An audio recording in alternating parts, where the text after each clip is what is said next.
Hi, I'm Josh Bell with the Miami Marlins. I wear NeuroGuard to help with strength and coordination when I'm in the weight room and help with balance when I'm on the baseball field. One of the most comfortable, reduces concussion, increases performance. You can't get a mouthpiece like that on the market. Not only is it a great product, it's super easy to use. I recommend it for any player at any age or any level. Thank you guys so much, and go check out NeuroGuard Plus. Features make it easier to breathe while playing basketball. The unique design is not as bulky as any other mouthpiece and makes you feel safe in your cushions. NeuroGuard, it controls my breathing while I'm writing. It stops me getting concussions while I wreck. It's very easy to use, so go pick one up today. I'm still doing stunts. And with concussions I got, and I feel much safer than that. When I'm doing, like I said, I'm doing a whole lot better in the gym. So NeuroGuard Plus, and once this one wears out, you got a customer for life. I'm telling you, people, NeuroGuard Plus is the way to go. And me, Mark Ash, says so. Parents, kids, coaches, NeuroGuard. This is the future. Stay tuned. All right, everybody, now's the time. Brown right, motion, tailback slant. Let's put the women and children to bed and go looking for fun, all right? On one, ready?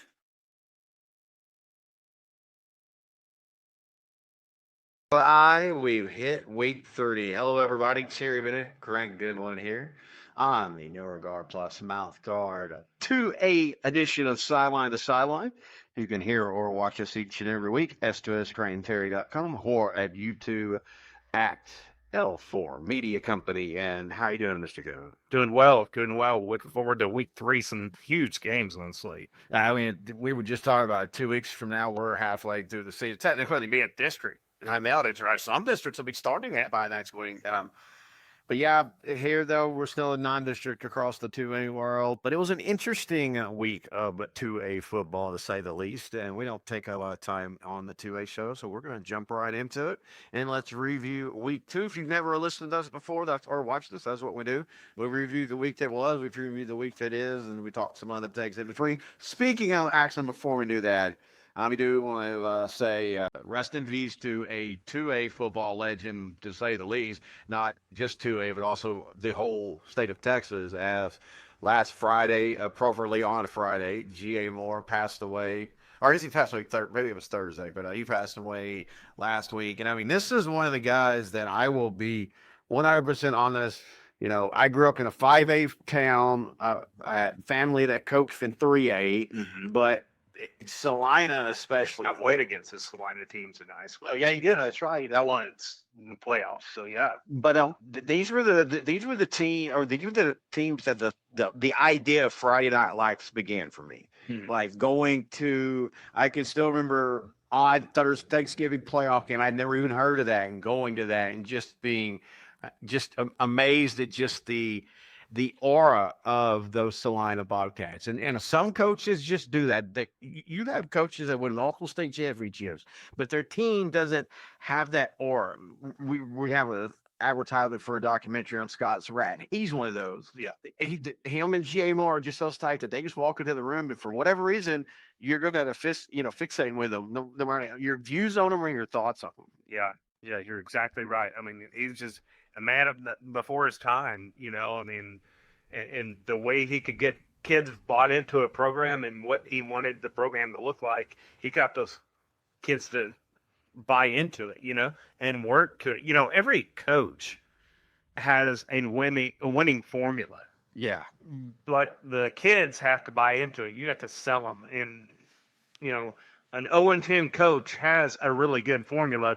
He's just not getting the kids to buy into it. G.A. Moore at that formula, and just like Coach Surratt, and the kids buy into it, and boom, you win. And he just knew how to get the kids to buy in, and he got a lot out of smaller and slower kids sometimes too. Well, I always remember a sports writer in Denton, and I wish I could remember his name. I only hung out with him one time, and that was 2003 when Pilot Point and Commerce played in the playoffs in the first round. And this was this was a weaker Pilot Point team.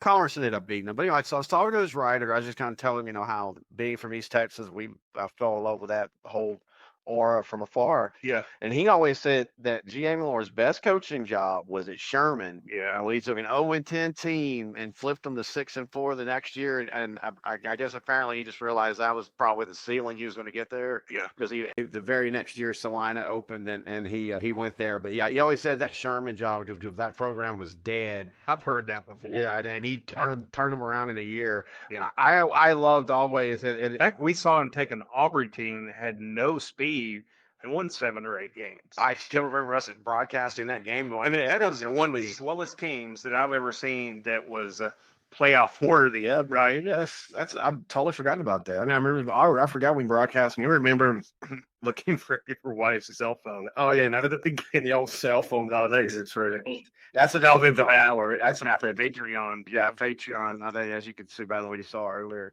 I'm going to get it. If you'd like to go to our Patreon, our college show is up on our Patreon now. It's not just high school; it's college, high school, pro.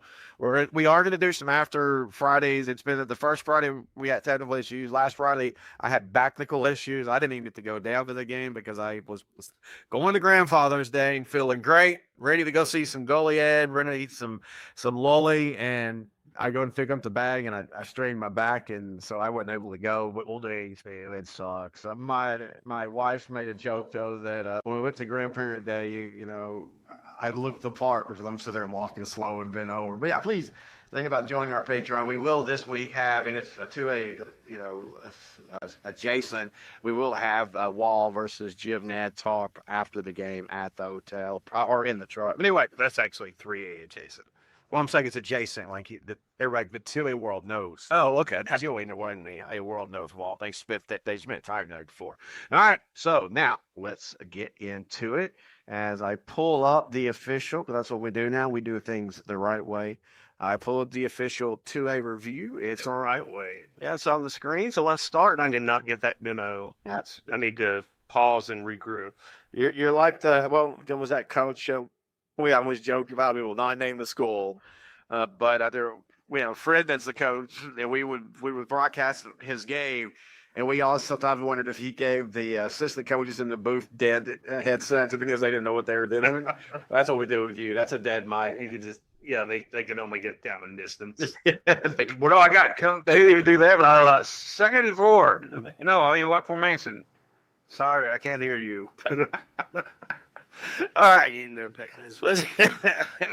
let's jump right into it. Let's start with a battle that was just an old school slugfest as Albany outlasts Holly 21-7. Now, in saying that, I do want to make sure we understand not every game told us if that was a full game or not. So, right, some of these scores might sound worse or lower than you thought. It might be because that game ended early. Everyone that we'll talk about here, I don't know about this one because I got to admit with the stats, it feels like a half a game. When Albany and Holly get together, and it's always like that. Yeah, but anyway, it is what it is. Yeah, Albany beats Holly 21-7. Like you said, it was a defensive slugfest. Albany in the win had just 202 yards of total offense, 26 yards passing, and 176 yards rushing. So that's what you get between these two programs. I can promise you that Bremont and Grapeland played full. Now, as Bremont, they didn't. They're really worried about that Grapeland defense. Bremont outlasted Grapeland in the shootout 54-43. Bremont ran for 339 yards. Rafe Scott. Yep. The Scott brothers, Tariq and Tank, Greg Nave, 138 and 133 yards total. That's the whole offense for them. Yeah. A little bit we're concerned about the Bremont defense, but it is still early in the season. We're still waiting to see. Grapeland is a pretty explosive offense. Yeah, they are. Yeah, they got a big one this week. It'll be going to Princeton, I believe. Yes, sir. Where you want to go next? How about Abernathy 20, Sunray 16? Sunray's now 2-0. Hey, look, we were very high on the quarterback stepping in now from last year after Luan left. Can't remember his name off the top of my head. I do apologize. But you have to understand, A, they don't play a baby schedule, and B, there's going to be some growing pains. Mm-hmm. I mean, Luan is one of those guys that didn't get off the field, so it was real hard to find a lot of meaningful varsity snaps. And so it'll take that program time, but I still think they're going to be okay in the long run. All right, how about Panhandle 61, Stratford 19? I couldn't find any stats on this game, but I gotta imagine that Broxton Robinson just had a monster game over Stratford. Look, I know Stratford is not Stratford of old, and I know Panhandle is really, really special this year, but this one still, I honestly, because some of the scores we had last week were off, but not off by a lot. Like I think we had Franklin scoring 18, and they really scored 28. Little things like that. I had to go make sure the score was right because I did not think Panhandle was going to be 50 points almost better than what. I think they had that late year district game, Panhandle. That has Sunray circled on their calendars for a revenge game because Panhandle went into Sunray last year, the game that you and I were at, and Sunray left no doubt. But I think Panhandle, I know they're taking it game by game, but you got to think in the back of your head, they're thinking, I can't wait for Sunray week. We were talking off there as we were doing this. Casey and Carney had an amazing night for Munster and their heartbreak loss to Holiday. We'll preview Munster this weekend. And I also want to say this. If you're a 2A fan and you play a 3A team and you don't hear your score talked about on here, check out the 3A show. We try to kind of usually pick who wins the game. That class will get the show. So sometimes if you might not hear what you think here, we'll talk about it on the other show. But anyway, as guarding the game as he had like 496 yards and 7 touchdowns. Broxton Robinson, 22 carries, 181 yards, 4 touchdowns. 13 of 15 through the air, 181 yards, 1 touchdown. As that Panhandle offense rolled up 605 total yards. Man, it went, 20 years ago, seeing a 2A, which back then would have been a 1A, you would have never seen that much offense through the air. Oh, no, not at all. I mean, right? You might say 600 yards, but it all went on the ground. Right. Yeah, and now Panhandle they're running. With Broxton Robinson, he's just a special quarterback. He's got size. He moves well, but his arm is great. But they're just run a West Texas offense that is akin to the old Tech days, but they're very physical up front. Well, and I think one of the things that they have, at least early on, and what we thought they had last year, I think their defense this year is a little bit better than Sunray's. I think since they're both in the same district, and it feels like Panhandle's the next team to try. It still amazes me, though, that in this 4-year, 5-year window, Sunray and Panhandle, 2 teams in the same district, all the way out in the, Begons of West Texas, Panhandle had 2 of the best quarterbacks that have ever played in Texas. Yeah, I think Panhandle's going to have a special year. I do too. All right, keeping going on. Newell takes care of Ropes, 28-14. Just wanted to put. So we don't always have a lot of talk. We just it's like more of like acknowledging getting it up with. Yeah, this is one. Collinsville beat Cooper 14-0. A couple of caveats. Collinsville's quarterback did not start. I think Patrick Davidson's the guy that stepped in for him. Had a solid game. This game ended in the third quarter with 7 minutes left. So yes, Collinsville, and they do get the win. They just call it and cancel. And I appreciate the coaches on the losing end on non-district that don't worry about the record. When they just look. We're not going to try to play this again. Let's just end it. But Cooper was definitely in a chance to, get back in it. So we don't really know what to say about that game again. Just more of a noting it. And Collinsville did score 14 points with a backup quarterback on what we think is an improved Cooper defense. Yeah. How about Art 44, Garrison 9? As good as Garrison was when we saw him 2 weeks ago against Wascom at home in Garrison. How good is Ark going to be? I know, Ark's got more guys, right, to choose from and to throw out there, but a little concerning for Garrison for me. They look really, really good against Wascom. Or just Ark is that good of a 3-rated team? I'm not as concerned yet of Ark last year. That they lost this game in a classic 26-27. But Ark last year kind of felt like they had turned a corner. Mm-hmm. They had been terrible for a couple of years, and then in 2023 was one of the years when they were good. But I think all 3 of their losses were in district. So we just take the chances of Ark creeping up into our top 10 in a few weeks. That is closer than you think. I actually talking about too. I think it could be there. I think Bork for them had a great game against a tough Garrison defense. Rushed for 92 yards, had 2 touchdowns. Also threw a 21-yard touchdown pass. I will say this for Garrison, I would be concerned that a Wascom 2A team and a 3A Division II team, both that run the ball, had their way, because I know Wascom didn't score in the second half of that game, but Wascom had their way at times with Garrison's offense or defense. And yeah, if I'm Garrison, I'm a little concerned about that becoming a trend. I do think Garrison's going to be okay. Yeah, I think they're going to be okay. But again, going into that district, you got to have a good defense. I know Timpson ain't Timpson of old, but they're still Timpson, and Shelbyville returns the Owls. And I mean, that's a district full of guys that can run the ball. So just kind of like you said, make a note to remember. Brady beat Mason 24-22. Now, is this a false memory of mine? But isn't this a pretty well-known rivalry? I mean, not like state level shot. Yeah, I think, they probably have some bad blood. They used to play quite a bit. I don't know how much they have recently. I think the big storyline here is Holly Talbot is the Punchers were coming into the preseason. They're now 0-2. Granted, their losses were to Wall and now a larger Brady school, but I don't know if anybody thought that they would be 0-2. Yeah, and last year they lost to Wall and then they beat Brady. I would be a little bit concerned about it, because I don't think, I know Brady's bigger, but I don't think Brady is expected to be, like a region threat or anything. And So, Brady's been a little bit better over the past 3 years or so. yeah, they've been at the 8-3 low. Yeah, that's a good point. I mean, they did return a lot from last year's team. We're going to go back to what I was hitting, because I wanted to get this stat out. And now I can't find the stat. Oh, Sean Jacoby ran for him 60 yards, and Ashton Taylor 91 for Brady. So Mason kind of got gutted on the ground then now. Yeah. Wichita Falls City beats Windthorst 27-20. And man, It's not a bad loss for Wichita City. City View only beating Windthorst by 7.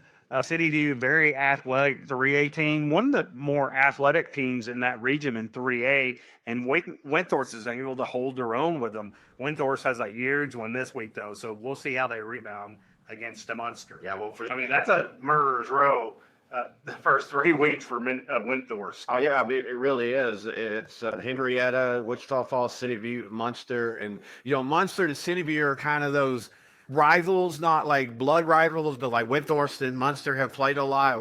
City View and Munster and Windthorst have played, they're getting a cross-sectional for many years. So last year, I think, if I remember correctly, Windthorst won that game 21-20. I think they intercepted a pass at the goal line or something. Anyway, Shiner thumps Rice Consolidated 34-15 now. I'm a little 3A talk. I'm a little surprised Where High School Solidarity taking it on the chin. This is more for the 3A show, but they had a tough 2-week schedule, right? But Shiner let no doubt. I mean, last year, if I remember correctly, this was one of the games where I saw they've started the year off and shut out Shiner. Now, Shiner got better as the year went along last year. Yeah. And I think this year's start, they are a far better team than they were. That actually, They're drawing their map to Arlington. Yeah. Now. All right, Ganado 28, Bowling 27. Ganado quarterback Wyndon Arriga ran for 110 yards and threw for 98. Logan Burris runs for 117 yards and 2 touchdowns. Yeah, good win for Ganado over a bigger Bowling squad. Look at this one, Price Carlisle. We kept telling people Clay Baker going back. Yeah. I didn't know it'd be this quick. Of course, Overton seemed like they might be a little bit down. And still offensively, they got enough weapons coming back. Overton does for the Mustangs to put up a lot of points. Right? Yeah, we thought they did. I mean, we had them making the playoffs, and they still kept. I still think they make the playoffs. I think this is more of a testament to how good the Indians are. Exactly right. Overton started the year thumping out of the goal 45-0, and then they got Sims Bowie next week. That could be a high score game with Sims Bowie. They're weirdly solid in offense at times, but for Price Carlisle, again, Clay Baker's back. I think the Indians are back to being, maybe not this year a full region threat, but I think he's going to stay there for a long time. I think he will too. I think if he gets them to the promised land, they'll build a statue out. Well, I think he could be, because he had them as a region threat. And you got, unless you get a Cinderella team, and some programs you do, usually you get into being a consistent playoff team, then you get to be a consistent regional threat. Then you start thinking, okay, we can get to the semifinals, and then we can get to the championship. Stanford 33, De Leon 20. This was a game that the score sounds like Stanford rolled, but De Leon actually had the lead at the start of the fourth. Stanford with 19 unanswered points. I saw that I think they got 2 back-to-back almost. I think maybe if I'm wrong with the Stone Grant there, Sport.com, I think they got De Leon to fumble a back-to-back offensive snap. Oh, wow. So if that 13 or that 19 points was like boom, it was all of a sudden you Yeah, the one score. Stanford, I mean, their quarterback, Mason Mueller, had a huge game, 222 yards passing. Braden Jimenez ran for 188 yards. Stanford's going to put up a lot of points this year. So, kudos for Stanford for winning. I think it should have won this game. But I don't think De Leon, giving up the 2 turnovers late is not a good thing. But this tells me a lot about De Leon, right? Yep. Yeah, they had the lead. Yeah. All right. Last one of the review. Honey Grove dumps Marlin 40-7. Wow, man. Honey Grove defense starting to look a little bit like, at least in this game, like the Honey Grove defensive Bulls. I think this year we were thinking more of a Ronald Morris-led team, right? Yeah. 181 yards, 13 carries. But holding a very athletic Marlin team to 7 points, that's huge. Now, they're up against it this week against one of the best teams in Class 3A. Yeah, we'll talk about that. And, I know we've said this before on the show. We need to remind people, as great as Raylan Morris is at running back, if they're going to let him play defense, they might wait and hold him back because, at the end, but I think he's better defensively. But, yeah, they have we'll have to talk about Well, you're a Class 2A team. You just have to have your best athlete on the field at all time. Oh, yeah. I mean, he knows he's not coming off. Yeah, I totally agree with you. All right. Well, let's take a break, and when we come back, we'll do it all again, but we're going to be doing it by previewing the week that's coming up right here on the 2A edition of Sideline to Sideline, brought to you by Neverguard Plus Mouth Guard. Hey, Coach, are you ready to elevate your locker room experience? Well, at H&H Locker Solutions, we pride ourselves on delivering the highest quality lockers at the lowest cost in the Southeast. As a coach-owned business based in Alabama, we understand the needs of the coaches and the players alike. Our mission is to improve your locker room and streamline your process, and we're coming to Texas. Did you know we offer a free locker program?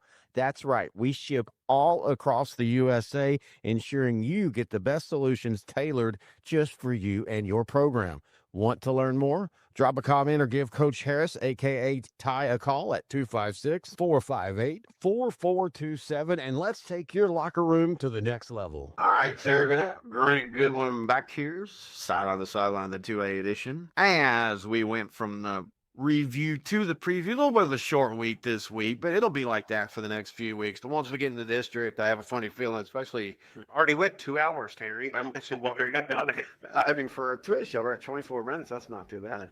I felt like 2 hours with you, dude. Well, I mean, you have been here 2 hours. Now, you're the chin over your hand. But it's been 2 hours. But that's because you're like, I can't record till I'm King Sharks in. So I'm like, okay. That is a thing. That's Larry falls asleep there the third. It is in my contract. It really is. Yeah. That's why we play a game. The 2A World, we record y'all first most times because we want to be nice.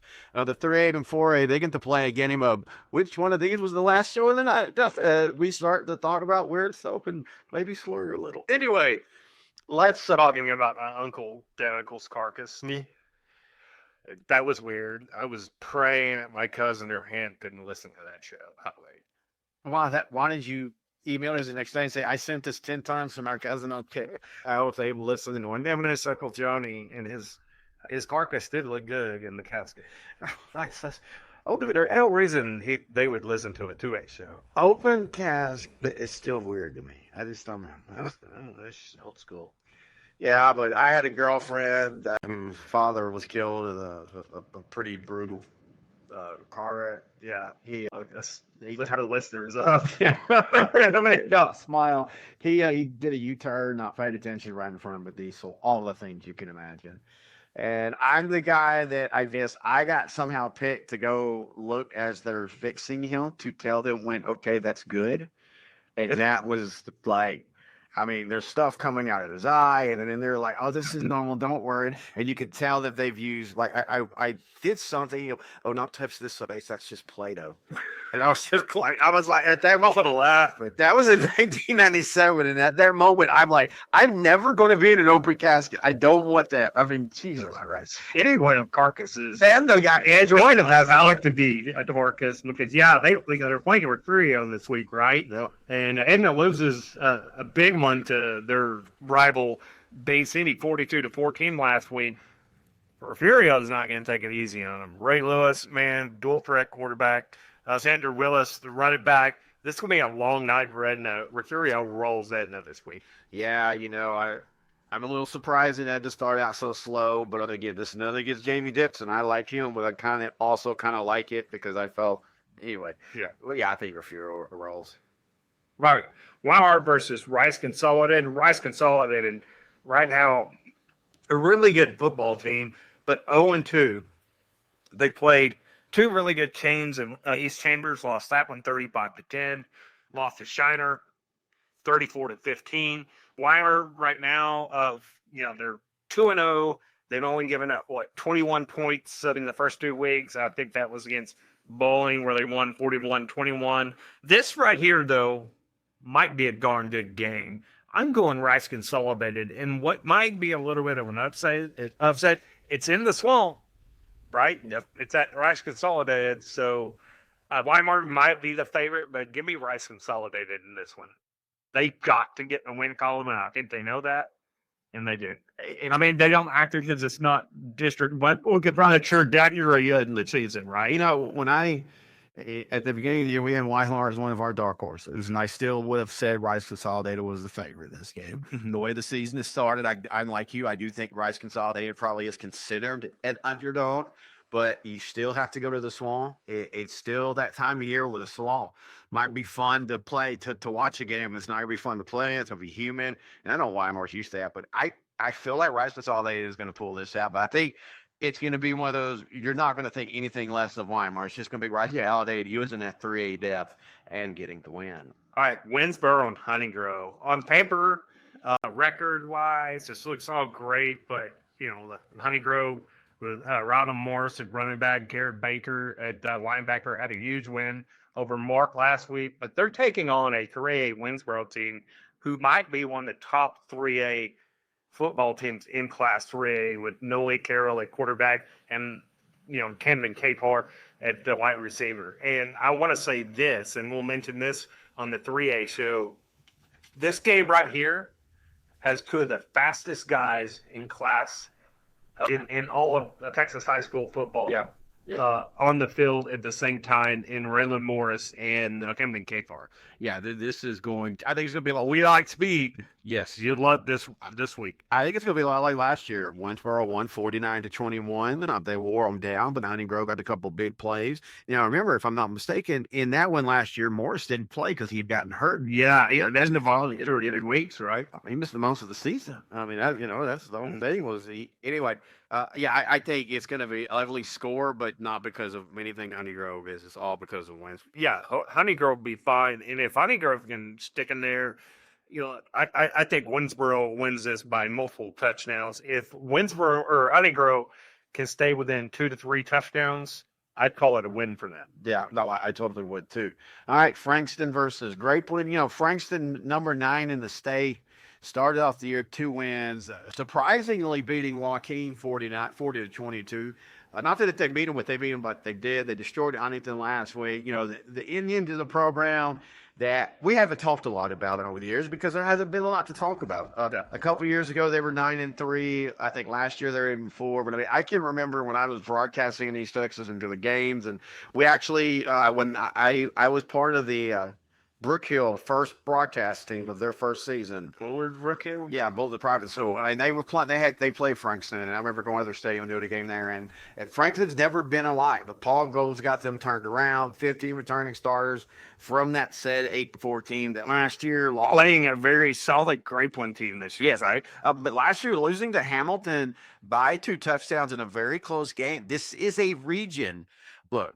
Region 2 Division 1 is not what you would call strong. In fact, when we did our regional rankings, if we were to put all of the 4A through 2A regions in a pile, Region 2 Division 1 is bad. It's worse. Yeah, and that's how you think they're the big fish in the small pond here. I still think Hamilton is probably the bigger fish, but I think Frankston, if they can take on this Redflint team, and if they can, I expect them to win. yeah, not only win, but win convincingly. And I know Redflint's a division lower, but that doesn't really matter. In the 2A world, Division 1, Division 2, it's the same. If they can go and beat the crap out of them, then I'll be impressed. Last year, it was a close game. Frankston lost 17-14. Frankston won 17-14, but I want to see Frankston go in and win this game, 42-21 inside of a game. Again, I don't know that it'll be that bad, but I think I think it could be 7 to 14 points. No, I that's fine. I don't think it will be either, but I'm just saying I would like to. Win the game's in Grapeland, right? Yeah, okay. Yeah, so, take that for what it is, right? Yeah. Sometimes it matters, sometimes it doesn't. All right, Shiner versus Poth. And these two play not always close, but, look, and this is hard to think.